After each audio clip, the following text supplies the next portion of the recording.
Does history prove that Jesus actually existed? There are three categories of ancient sources that talk about Jesus. Opposition sources produce documents that show them to be enemies of Jesus or the Christian religion. Neutral sources mention Jesus for documentation purposes but are not for or against him. Affiliated sources produce documents that represent allegiance to Jesus or Christianity. Here are a few opposition sources from ancient history and some of the things they claimed. Celsus in True Discourse, rabbinic writers in the Talmud, Tacitus in Annals, Galen in various writings. Here are a few neutral sources from ancient history and some of the things they claimed. Josephus in Antiquities of the Jews, Suetonius in Lives of the 12 Caesars, Marabar Serapion in A Letter to His Son, and Phlegon in Chronicles. Here are a few affiliated sources from ancient history and some of the things they claimed. Paul in 13 biblical writings, John in 5 biblical writings, Peter in 3 biblical writings, and Luke in 2 biblical writings. Placing all of these claims on a diagram will help to show the pattern.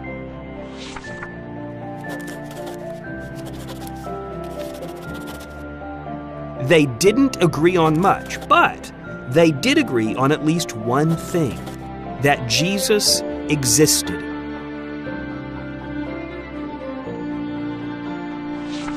All of the ancient historical sources that reference Jesus, whether affiliated, neutral, or opposition, agree on at least this one fact: Jesus existed. The chances that two people will have the same fingerprint is about 1 in 64 billion. That's why fingerprints are used in criminal cases, because they are considered near certain proof. What if it was possible to be that certain about Jesus? What would qualify as proof of Jesus' divine nature? If there were prophecies that were accurate, specific, written before the events happened, which couldn't be fulfilled on purpose, and less likely to happen than a 1 chance in 64 billion, then the case for the divine nature of Jesus could be called proven by modern legal standards. For your consideration, I give you Exhibit 1. The Messiah would be a descendant of Abraham, Deuteronomy 18:18, written in the 600s BC. Based on world population estimates, any random person has less than a 1 in 350 chance of being the right race to fulfill this prophecy.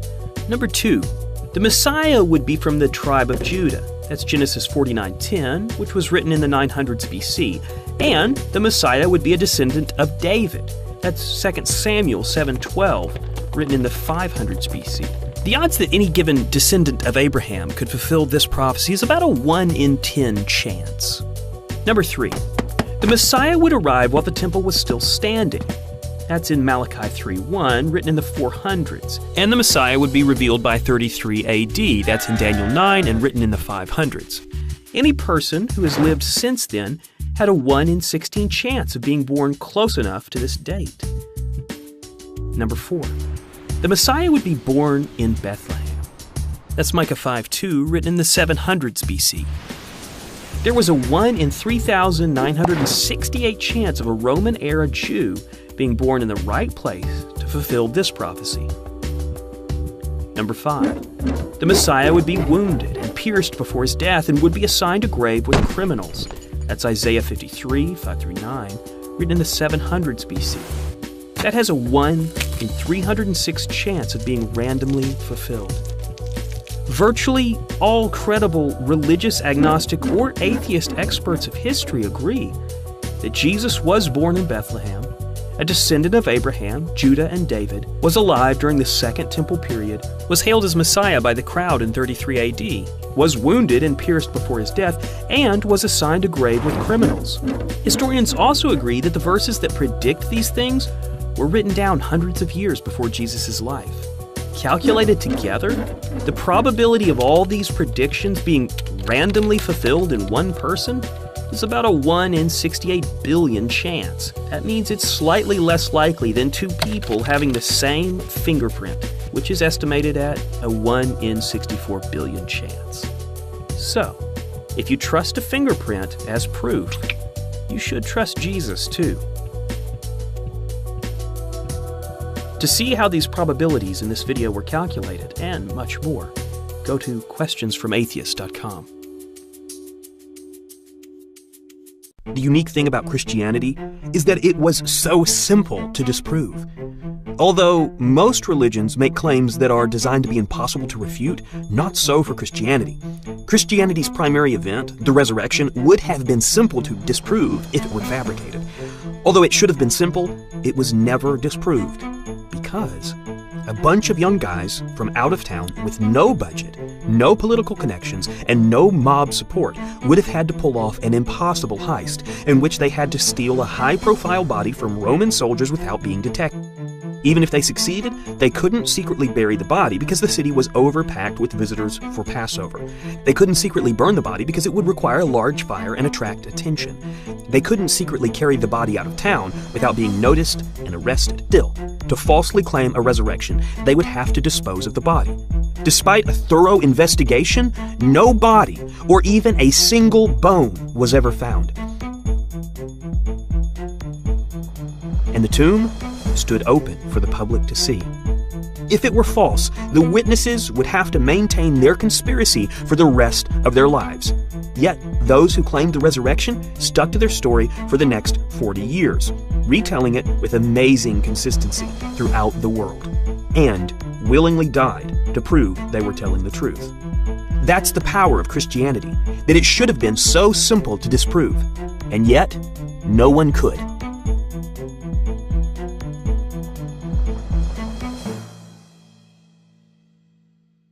Historical reasons why intelligent people believe in Jesus. The historical method is a trusted process. Not only were the disciples convinced, but virtually all modern scholars of antiquity agree that Jesus existed. Even atheist scholars of antiquity believe he was a real person.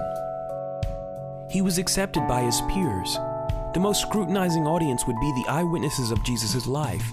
His story was accepted as truth even by a large portion of that contemporaneous audience. Not only did a huge number of eyewitnesses believe he was divine, but the story is not refuted by any ancient contemporary source. Mythology takes time to develop. Imagine someone trying to honestly claim that President Kennedy was a ghost hunter or that he was the Son of God. The first biographies about Jesus were written within only a few decades of his life. The eyewitnesses were still alive to corroborate the written stories. History takes longer to become mythology than Jesus' story had. The disciples were convinced.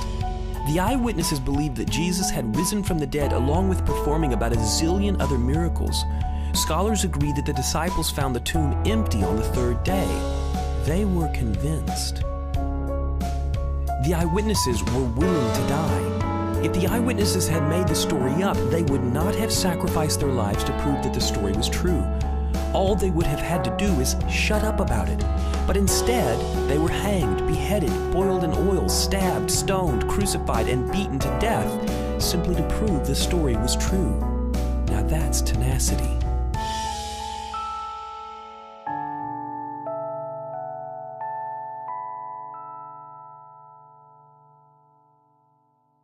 Why Jesus and not another? Most major world religions talk about Jesus. Baha'i leaders have taught that Jesus was a divine teacher, miracle worker, was resurrected, and came from God. Hindu leaders have taught that Jesus was a holy man, a wise teacher, and is a god. Buddhist leaders have taught that Jesus was an enlightened man and a wise teacher. Sikh leaders have taught that Jesus and his teachings should be highly respected and that he was a prophet and a guru.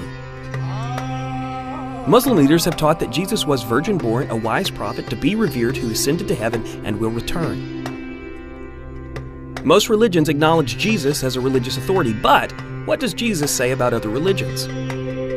He said, "I am the way, the truth, and the life. No one comes to the Father except through me." He claimed that no religion is legitimate unless it centralizes him and accepts his teaching. So any religion that claims Jesus is a religious authority but doesn't follow his teaching exclusively is inconsistent, since a major feature of Jesus' teaching is exclusivity. So most of the world religions acknowledge Jesus' religious authority, and with that authority, Jesus eliminates theirs.